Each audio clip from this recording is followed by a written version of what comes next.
그 영광 몸소 내 기쁨 넘치리 내 기쁨 넘치리 아멘.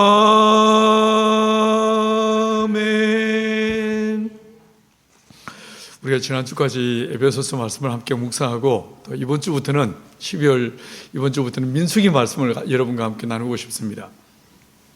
오늘 이번에는 장절을 다 나누는 게 아니고 민수기를요 장별로 이렇게 한 주에 한 장씩 같이 이렇게 공부를 해 나갔으면 좋겠습니다. 여러분, 이스라엘 민족이 출애굽을 했어요. 출애굽했는데 출애굽기 이야기 이후에 이제 레위기와 민수기가 나오죠. 오늘 이 본문에서 보시면 이스라엘 자손이 애굽 땅에서 나온 후 둘째 달 첫째 날에 여호와께서라고 이제 이 민수기 1장이 시작되고 있습니다. 이스라엘 민족이 출애굽한 다음에 그 이야기, 출애굽의 이야기가 출애굽기라는 책에 기록되어 있어요. 근데 이 출애굽기를 다시 한번 생각해 보시면 출애굽기의 이야기인데, 엑소더스에 대한 이야기인데 시작은 비돔과 라암스에서 출발했어요. 근데 이 출애굽기의 맨 마지막 이야기는 출애굽기니까 당연히 가나안으로 끝나야 될 것 같습니다. 근데 가나안으로 끝나지 않고 이 출애굽기의 맨 마지막은 어떤 이야기로 끝나고 있냐면 성막이 지어지고 하나님의 영광으로 충만한 그 성막에 온 이스라엘 민족이 예배자로 섰다라는 이야기로 이 출애굽기 이야기 끝을 맺고 있습니다. 그래서 이 출애굽이란 말은 여기서 저기로 가는 것이 출애굽이 아니고 세상에 살던 저와 여러분을 불러내셔서 하나님 앞에 거룩한 예배자로 서게 하는 것, 이게 바로 출애굽이다 라는 게 이 성경의 가르침인 것 같습니다. 우리가 세상 속에서 세상을 즐기고 살았던 저와 여러분들, 세상에서 종살이하던 저와 여러분들, 히브리서의 이야기를 따르면 죽기를 무서워함으로 일생에 매여 종노릇하던 저와 여러분들을 예수의 십자가의 피로 구원해내시고 불러내신 다음에 우리를 하나님의 은혜의 보좌 앞에 불러내셔 서게 하시고 저와 여러분이 온 이스라엘 민족과 같이 하나님을 예비하는, 주님을 경배하는 거룩한 예배자로 세우시는 것, 이게 바로 출애굽기다라는 것을 묵상하게 됩니다. 이 출애굽 이후에 성막이 지어지고 하나님의 영광으로 충만한 그 성막에 대해서 어떻게 예배할 것인가가 레위기에 쫙 기록되어 있습니다. 양을 어떻게 잡고 짐승 각을 어떻게 뜨고 어떻게 예배할 것인가에 대한 예배에 대한 아주 구체적인 이야기들이 이 레위기에 나와 있어요. 그 이후에 이 민수기 이야기가 나옵니다. 민수기의 이야기는 뭐냐면 구원받은 저와 여러분들이 이 세상 속에서 어떻게 살 것인가에 대한 이야기를 나누고 있어요. 여러분, 이스라엘 민족이 출애굽했습니다. 하나님께서 우리를 불러내셨어요. 불러내신 다음에 다시 한번 눈을 들어서 세상을 보니까, 내가 저를 살던, 내가 속해 있던 이 세상을 딱 보니까, 이 본문에 보니까 이스라엘 민족이 지금 어디에 서 있습니까? 광야에 서 있다라고 이야기하고 있어요. 세상이 정말 화려하고 좋아 보이고 정말 멋져 보이고 정말 아름답기 이를 데 없고 선진 문명과 문화가 막 끊임없이 발달하고 다 좋아 보이는데 막상 저와 여러분이 예수의 피로 거듭나고 하나님의 자녀가 된 시각에서 세상을 떡 바라보니까 이게 뭐 같습니까? 이게 광야더란 거예요. 광야더란 거예요. 여러분, 우리가요 정말 좋은 것, 진짜 좋은 것을 딱 만나게 되면요 그 전에 내가 귀하게 여겼던 그 어떤 것들도 뭐가 됩니까? 바울은 우리에게 말하기를 배설물처럼 여겼다라고 얘기했어요. 바울이 예수님을 만나기 전에 그에게 있어서 그의 가문, 그의 집안, 그리고 그의 로마 시민권, 그리고 그가 가말리엘 문화에서 공부했던 그 모든 그 지식과 학문들이 자신에게는 매우 중요했을 거예요. 학위, 학벌, 친구, 모든 게 진짜 중요했을 거예요. 근데 예수를 딱 만나는 순간에 그 모든 것이 뭐가 같았다고 했습니까? 배설물과 같다, 똥과 같다라고 얘기했어요. 여러분, 이 엘리야 역시 마찬가지였습니다. 이 엘리야가 주님을 만나고 주님께서 그를 데리고 올라가시는데 그 옷 생각해 보십시오.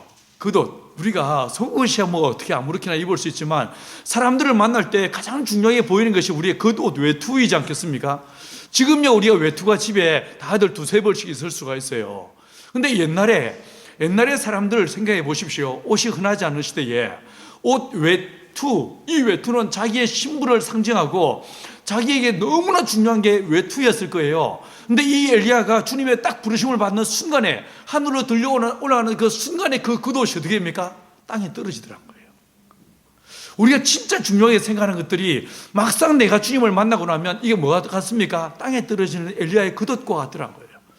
우리가 여전히 예수 십자가의 피로 구원받고 하나님의 자녀가 되었음에도 불구하고 땅에 버려질 엘리야의 겉옷과 같은 것에 우리의 마음에 빼앗겨 살아가고 있지 않은가, 다시 한번 돌이켜 생각해 볼 수 있게 되길 바랍니다. 여러분, 돌아보니 우리가 어디에 서 있더라고요? 광야에 서 있더라고요. 이 이스라엘 지역에 저는 아직 사실 가본 적이 없어요. 저는 요르단에 가서 이제 선교사들을 위한 집회하고 요르단 한인교회 연합 집회를 인도한 적은 있지만, 이제 끝나고 나서 이제 돌아오기 직전에 이제 이 암만 공항을 출발하기 직전에 약간 시간이 있어가지고 그때 정말 이스라엘을 보고 싶었어요. 근데 이스라엘보다도 하나님께서 아브라함을 불러내셔서 아브라함아, 저 하늘의 별을 봐라 라고 하셨던 그 별이 보고 싶었어요. 그래서 시간이 좀 있어, 한 두세 시간 시간이 있어가지고 선교사님, 공항 가는 길에 이 광야로 나가서 저에게 그 하나님께서 아브라함에게 보라고 했던 그 별을 보여주실 수 있겠어요? 라고 하고 같이 나갔어요. 같이 나갔는데 이게요, 생각처럼 우리 말처럼 이 별이 보이질 않았어요. 이제 저쪽 건너편에 이 이스라엘의 불빛이 너무 밝았고 그 밝은 별들이 하늘을 가리우는 바람에 별이 제대로 보이지 않았어요.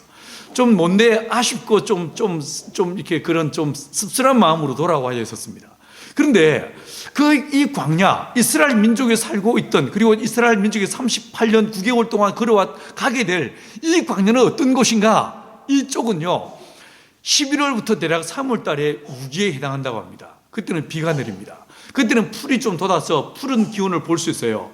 근데 4월부터 10월까지는요, 완벽한 이 건기에 해당합니다. 이때는요, 이 우기에 내렸던 비와 이슬로 인해서 식물이 자랄 수 있지만 그 다음 이 건기로 접어들면 어떤 식물도 살아갈 수 없는 불모지와도 같은 것이 이게 바로 광야였어요. 이 비슷한 걸 본 적이 있습니다. 이집트에 제가 여러 번 다녀온 적이 있지 않습니까? 이집트에서 저희가 양계장을 지었는데 두 군데 수도원에 양계장을 지었고, 그 다음에 소학이라고 하는 남부, 우리로 말하면 이제 이집트의 남쪽이었어요. 한 5시간 그 벤츠, 이제 여성부 장관이 차를 내주셔가지고 그 차를 타고 5시간 동안 아주 막 그 모든 걸 초월해서 와 달려가서 미친 듯이 달려가서 도착할 수 있었던 곳이 소학이었는데, 그 소학에 양계장을 지었어요. 근데 그 소학까지 5시간 동안 타고 내려가는데 그때 제 눈에 보이시는 모든 것들은요, 말 그대로 광야였어요. 아, 이스라엘 민족이 이런 광야를 걸었겠다라는 느낌이었어요. 진짜 풀 한 폭이 보이지 않는 돌과 바위와 그리고 이 모래 바람만 부는 그런 곳들이었어요. 아마도 이스라엘 민족이 그 광야에 섰다는 거예요. 이 광야에. 여러분, 우리가 세상은 문명이 발달하고 문화가 끊임없이 발달해 가지만 끊임없이 인간의 옷은 바뀌고 유행은 끊임없이 바뀌고 모든 것이 다 달라지고 있지만, 돌아보니 이 세상, 예수님을 떠난 이 세상은 어디였습니까? 광야더라는 거예요. 광야더라는 거예요. 여러분, 저와 여러분이 어디에 서 있는지를 깊이 다시 한번 직시할 수 있게 되기 간절히 축원합니다. 여러분, 애굽에서 나왔습니다.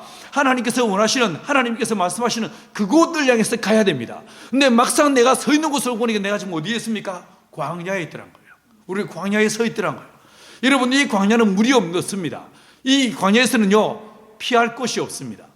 여러분, 예수 오직 그분이 우리의 피할 바위가 되시고, 예수 그분이 우리의 반석이 되시고, 예수 그분이 우리의 샘이 되시는, 예수 없이는 아무것도 할 수 없는 게 이 광야입니다. 저와 여러분은 광야에 서 있다는 것입니다. 민수기는 이스라엘 민족을 불러내셔서 하나님께서 원하시는 그 가나안으로 가는 그 거룩한 여정, 이 여정을 우리에게 들려주면서 너희들 이 세상에 서 있는데 너희가 서 있는 이 세상이 어떤 곳이냐 아냐? 이게 광야야. 여러분, 문득 돌아보면요, 이 공동체에서도 광야를 경험할 때가 있지 않습니까?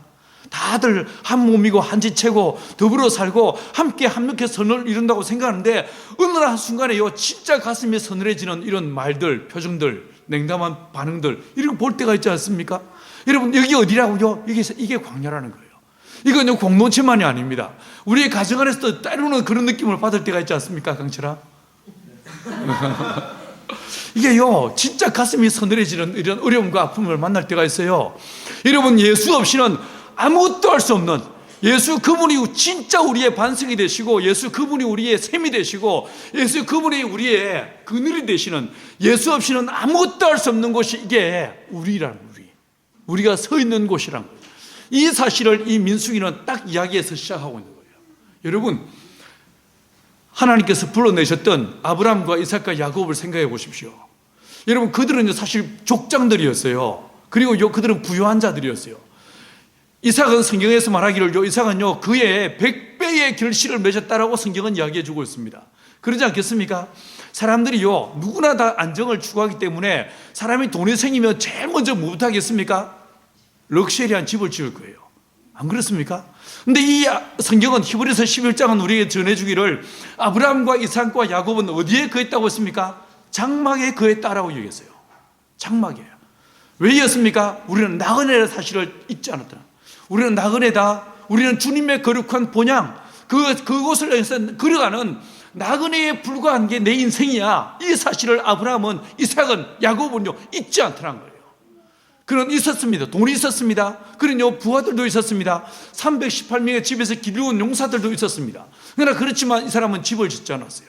기둥을 잘라오고 나무를 베와서 집을 짓지 않았어요. 어디에 거했다고요? 장막에 거하더라고요. 여러분, 이 장막에 거했던 이 사람들의 거룩한 이 마음, 그 마음을 저와 여러분들이 놓치지 않게 되길 간절히 축원합니다. 비록 광야라 할지라도 하나님께서 우리와 함께 하시면 이 광야는 어떤 것이 되는가? 민수기 24장 5절은 이렇게 이야기해 주고 있습니다. 야곱이여 내 장막들이, 이스라엘이여 내 거처들이 어찌 그리 아름다운고 라고 말씀하십니다. 비록 우리가 광야에 서 있다 할지라도 주님께서 우리와 함께 하시면, 예수 그분이 나를 붙잡으시고 나와 동행하시면 내 장막이, 세상 사람들이 볼 때 아무것도 아닌 내 장막이 뭐하다고요? 아름답다라고 성경은 말씀하십니다. 여러분, 이 주님의 거룩하신 이 말씀을 깊이 마음에 새기고, 내가 서 있는 곳 예수 없이는 나는 광야에 불과하다. 내가 서 있는 곳 예수 놓치면 단 하루도 살 수 없는, 예수 없이는 아무것도 할 수 없는 것이 이게 내가 서 있는 곳 광야다. 이 사실을 잊지 않게 되기를 간절히 축원합니다. 여러분, 이 사실을 베드로전서 1장 1절에서 베드로는 뭐라고 얘기했냐면요, 예수 그리스도의 사도 베드로는 본도, 갈라디아, 갑보도기아, 아시아와 비두니아에 흩어진 나그네라고 얘기하고 있어요. 우리는 누구라고요? 나그네라고. 여러분, 나그네는요 그냥 길에 서 있는 사람들이 아니에요. 나그네는요 분명한 목적지가 있습니다. 그 목적지를 향해서 걸어가는 사람들을 성경은 나그네라고 이야기하고 있습니다. 우리는 목적지가 있습니다. 우리는 갈 곳이 있습니다. 이곳이 우리의 마지막 처소가 아니고 아버지의 집, 예수 그리스도께서 우리를 위해서 예비한 거룩한 처소, 그 처소가 있고 그곳을 향해서 믿음의 길을 걷고 있는 나그네, 이게 바로 저와 여러분들이다라고 성경은 이야기해 주고 있습니다. 여러분, 주님과 동행하는 이 거룩한 나그네의 길, 이 길을 잊지 않게 되기를 간절히 축원합니다. 여러분, 히브리어로요 광야를 뭐라고 하냐면 미드바르라고 발음을 합니다. 광야를 미드바르라고 하는데, 이게 이 민수기에서요 히브리어 첫 단어가 미드바르라고 되어 있어요. 광야라고 시작하고 있습니다. 이 미드바르 광야, 제가 좀 전에 설명드렸는데, 이 광야는 어떤 곳인가? 여기서는요 다바르가 주어지는 곳이에요. 그럼 다바르가 뭐냐? 이게요 말씀이에요. 말씀. 물론 이 말씀이란 가라사대 이르시되, 이 말에 또 다른 단어가 있습니다. 그런데 이 성경에서는요 이 미드바르 광야에서는 어떤 것이 주어지는가? 다바르가 주어지는 곳이다. 하나님의 말씀이 주어지는 곳이다. 하나님의 말씀을 경험하는 곳이다. 하나님의 말씀이 삶이 되는 곳이, 이게 바로 미드바르야 라고 성경은 말하고 있는 거예요. 여러분, 이게요 아모르라는 단어도 있거든요. 근데 이 미드바르란, 이 다바르란 말은 무슨 뜻이냐면, 다바르는요 말씀이 선포되어지면 그 즉시 그 말씀대로 되어지는, 말씀의 현재성, 말씀의 실제성, 말씀의 그 강력한 권세와 능력을 경험할 수 있을 때, 이때 이걸요 다바르라는 단어를 쓰고 있어요. 예를 들어서 시편 147편에서 하나님의 말씀을 선포하십니다. 이 말씀이 어떻게 됩니까? 이 말씀이 급히 달린다. 하나님의 말씀이 급하게 지난다고 했어요. 여러분, 이게 뭡니까? 하나님의 말씀이요 선포되시면 창세기 1장에서 말씀이 선포되니까 어떤 일이 벌어집니까? 그대로 되니라, 그대로 되니라. 이게 바로 다바르인 거예요. 이게 여러분, 하나님이 그 말씀 안에 왕의 권세, 만물의 창조자의 권세와 능력이 있고, 그 말씀에 힘이 있고 영이 있고 생명이 있어서 말씀이 선포되면 반드시 어떻게 된다고요? 그대로 된다는 거예요. 그대로 되는 그 말씀, 하나님의 말씀대로 되는 그 능력의 말씀, 이 말씀을 경험하는 장소가 어디라고요? 이게 바로 광야라는 거예요. 여러분, 우리가 보은을 떠나서 혹은요 부산을 떠나서 또 어떤 분은요 프랑스를 떠나서 우리가 이게 모였어요. 혹은요 베트남을, 그 살아가는 베트남을 떠나서 여기에 와 있어요. 여러분, 여기서 주님 우리를 부르시고 한 몸 되게 하셨어요. 이곳에서 주님께서 원하시는 것이 무엇인가?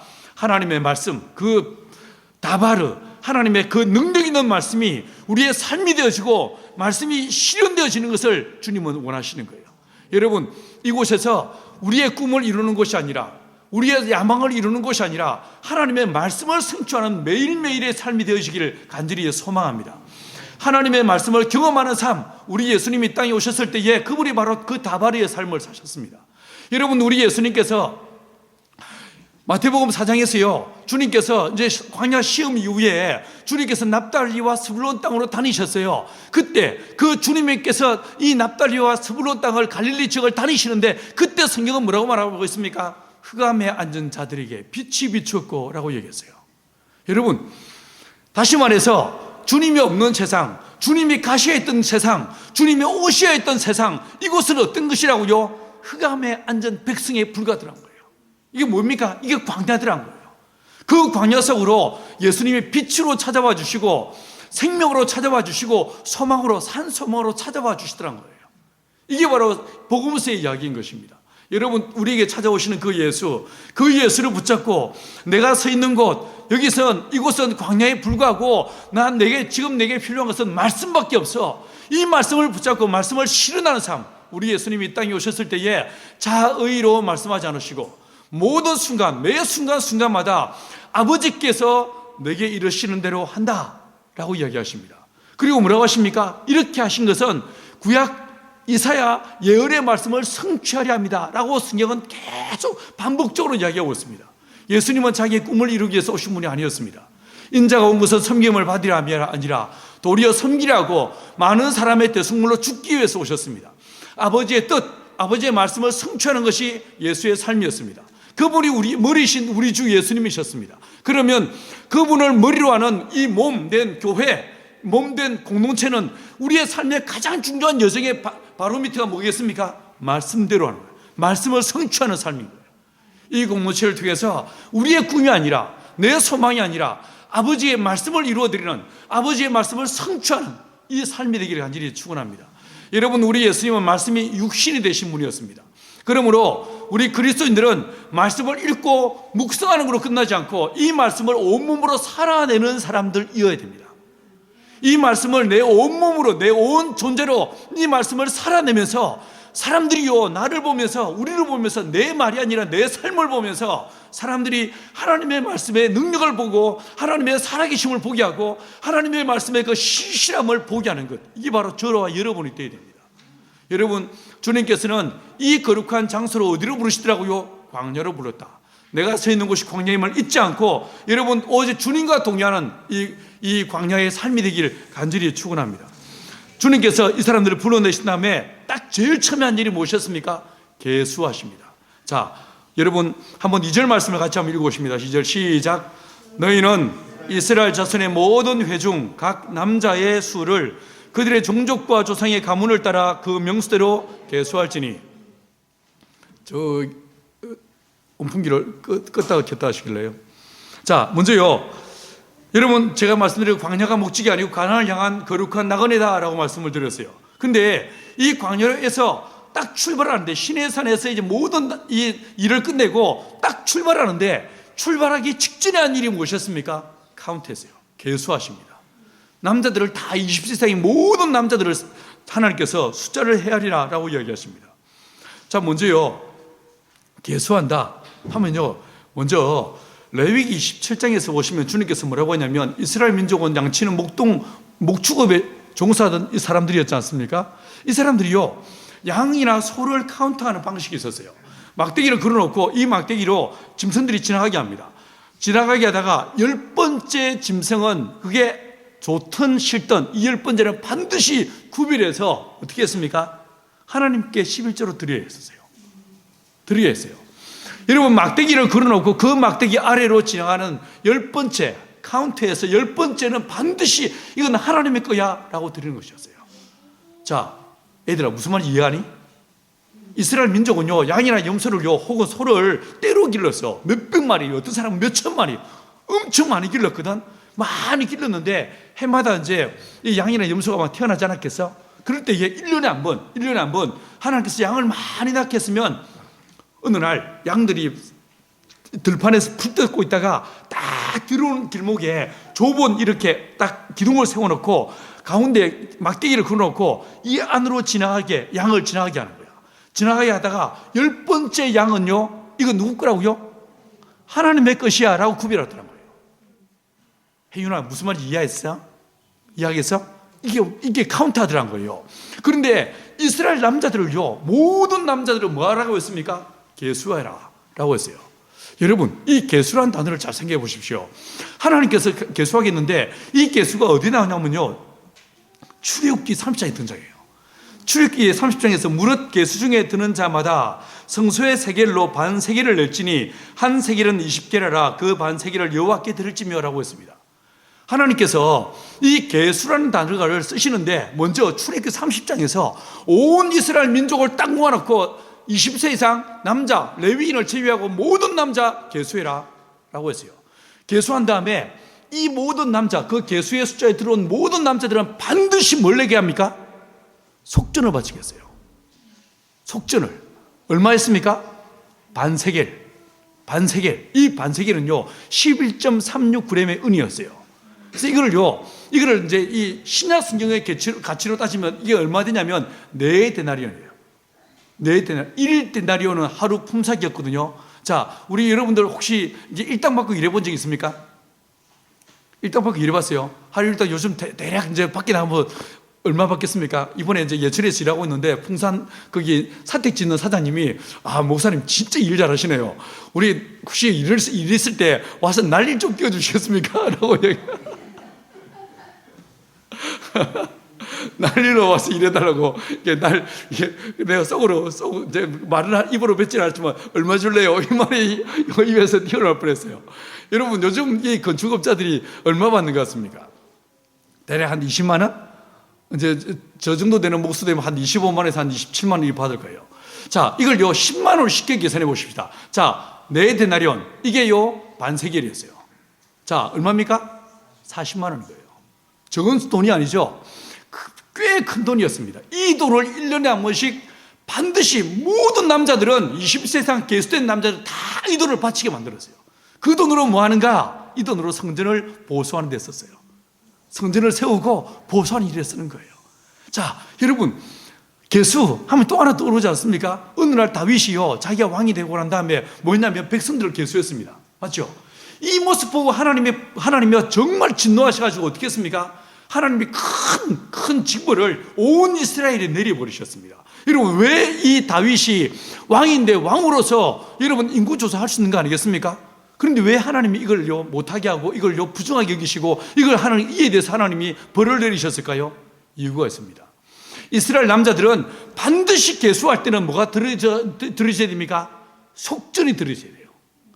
속전이 들으시지 않으면 안 됩니다.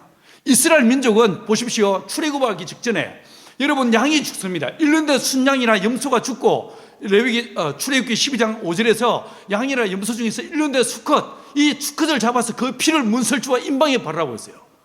맞죠? 피를 바르게 했어요. 자, 여러분 이스라엘 남자 장자가 다 죽임을 당했어야 돼요. 그런데 그 죽임 대신에 누가 죽었습니까? 양이 죽더란 거예요. 여러분, 양이 대신 죽임을 당한 거예요.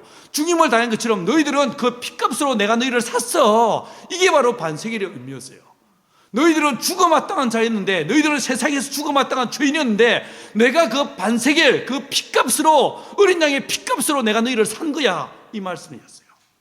여러분, 그런데 이 카운트 계수에 들었다 돌아보면 하나님께서 우리를 위해서, 우리를 세상에 속한 저와 여러분들, 마귀에 팔려서 죽기를 무서워하므로 일생에 매어 종로를 하는 것이 저와 여러분들이었는데, 허물과 죄로 죽었던 것이 저와 여러분들이었는데, 이런 저와 여러분들을 위해서 어떻게 하십니까?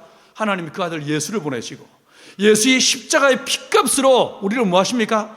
속죄를 치르게 하시고, 그 십자가의 피로 속죄를 치우신 다음에 우리를 사신 거예요.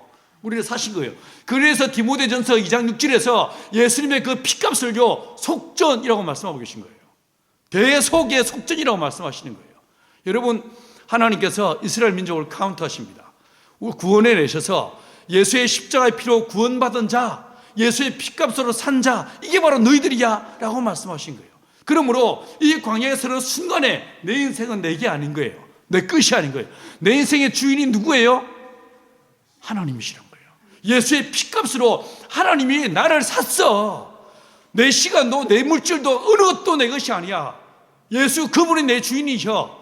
하나님 그분이 내 왕이셔. 이 이야기를 해야 되는 거예요. 어제 장병조 씨라고 그 마을 어르신, 아까 우리 원태인 제가 이야기했던 그 할아버지 집에 이제 석고보드 작업을 막 하는데, 어제는요 아침에 동네 아줌마 한 사람이요 구경하러 왔어요. 이제 형제들은 안에서 일하고 있고 저는 밖에서 석고보드 막 자르는데, 이 아줌마가 계속 왔다 갔다 한참 지켜보시다가 어머 세상에, 목사님이라고 하는데 공부를 진짜 잘 다루시네요 이렇게 이야기했어요. 그래서 제가 이제 뭐 우스갯소리로 뭐라고 하냐, 우리 전 주인님한테 배웠어요. 예? 요즘 주인이 어디 있어요? 라고 얘기해요. 왜 없어요? 있어요. 전 주인이 있어요.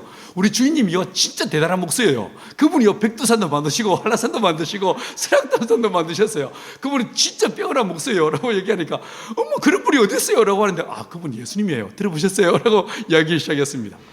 결국 그분요 이번 주에 오늘 교회 갔을 거예요. 교회 가기로 하고 이제 복음을 전하고 이분이 꼭 교회 나가기로 약속을 하고 헤어졌는데, 나중에 알고 보니 그 양반이 비구니였어요.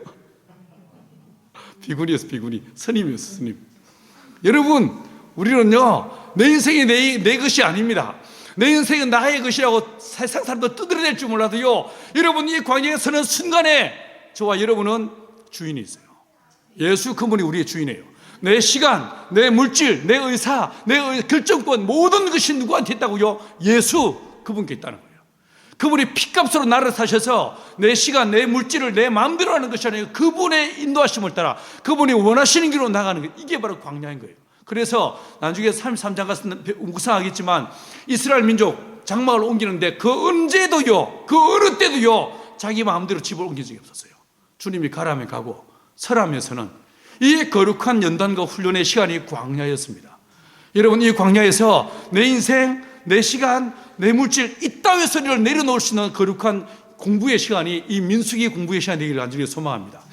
하나님께서 그 아들 예수의 십자가의 피값으로 나를 샀어. 내 건 아무것도 없어. 오직 주님이 내 인생의 주인이셔. 이 고백이 저와 여러분의 고백되기를 간절히 축원합니다. 계수했다, 이 말씀은 속전을 치렀다. 속전을 치른 자들, 이 사람들만 카운트하는 거예요. 속전을 낸 사람만 하나님이 카운트하시는 거예요. 예수의 십자가의 피로 구원받은 저와 여러분들, 이 사람들을 모아서 주님은 교회를 세우시고 이 교회를 통하여 세상 속에 하나님의 선하심을, 주의 살아계심을 증가하시겠다라고 말씀하시는 것입니다. 여러분, 하나가 더 있습니다. 자, 이 사람들을요, 이 계수된 남자들, 자 3절에서 보시면 제가 읽어보겠습니다. 이스라엘 중 20세 이상으로 싸움에 나갈 만한 모든 자들이라고 얘기하세요. 자, 여러분, 계수했습니다. 20세 이상을 다 셌습니다. 근데 여기에 딱 그 다음에 뭐라고 말합니까? 이 사람들은 구원받은 자임과 동시에 이들은 어떤 사람이라고요? 군사야, 용사들이야 라고 말합니다. 이 말을 뒤집어 말하면 우리가 서 있는 곳은 광야인데, 이 광야는 또한 어떤 곳이라고요? 전쟁터야 라고 말씀하십니다. 사단이 어디서 불화살을 쏘아대고 어디서 내 심장을 향해서 창을 던질지 모르는 진짜 무서운 전쟁터가 어디라고요? 여기라는 거예요.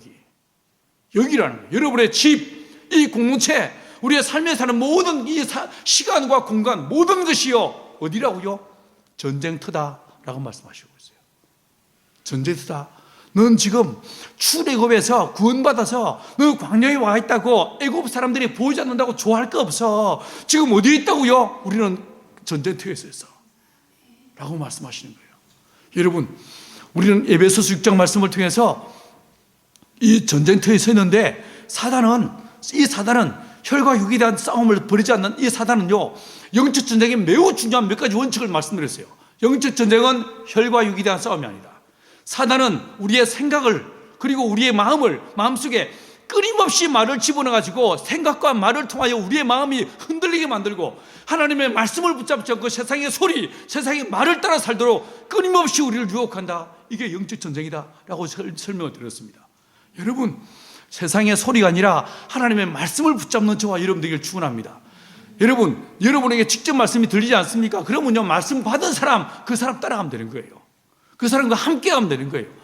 그래서 집안에 하나님께 남자를 제사장으로 세우시고 혹은 교회 안에 리더들을 세우시고 그 사람들 통해서 말씀이 주어지게 하는 거예요. 이 말씀을 듣고 따라가게 하는 거예요. 함께 나가게 만드는 거예요. 두 번째로, 이 사단은 전방위적으로 우리를 공격한다. 우리의 머리, 우리의 가슴, 우리의 배, 우리의 다리, 우리의 발, 모든 면, 어느 면 하나 예외 없이 우리의 부분을 전 모습으로 전 존재를 향해서 사단의 공격이 들어온다. 그런데 이 공격의 특징이 있다. 여러분, 주님께서 뱀처럼 지혜로워라, 이 말씀을 통해서 제가 설명드린 게, 뱀의 지혜는 상대방의 약점을 아는 것이 뱀의 지혜다라고 설명을 드렸습니다. 우리의 약점을 사단은 분명히 알고 있습니다. 내 약점, 내 단점을 정확하게 알고 있습니다. 내가 어떤 말을 들으면 뒤집어지고 어떤 상황이 되면 내 뚜껑이 열린지를 사단은 분명히 알고 있습니다. 그리고 이 상황을 누구를 통해서 제일 쉽게 이런 분위기와 상황을 만들어갈까요? 가장 가까이 있는 사람을 통해서. 가장 가까이 있는 사람을 통해서. 가장 가까이 있는 사람을 통해서 이 사단은요, 내 마음을요, 뒤집어 놓고 뚜껑이 열리게 만들고, 그래서 가끔요, 여러분의 부인과 여러분의 남편이 가장 좋은 중부자이고 가장 좋은 사랑이고 가장 큰 위로자이지만 또한 동시에 가장 무서운 원수요. 원수요. 이게 말할 수 없는. 그래서 누가 말합니다. 자, 이 상대방을, 남편과 아내를, 자, 두 글자로 뭐? 왼수. 네 글자로 뭐? 평생 왼수.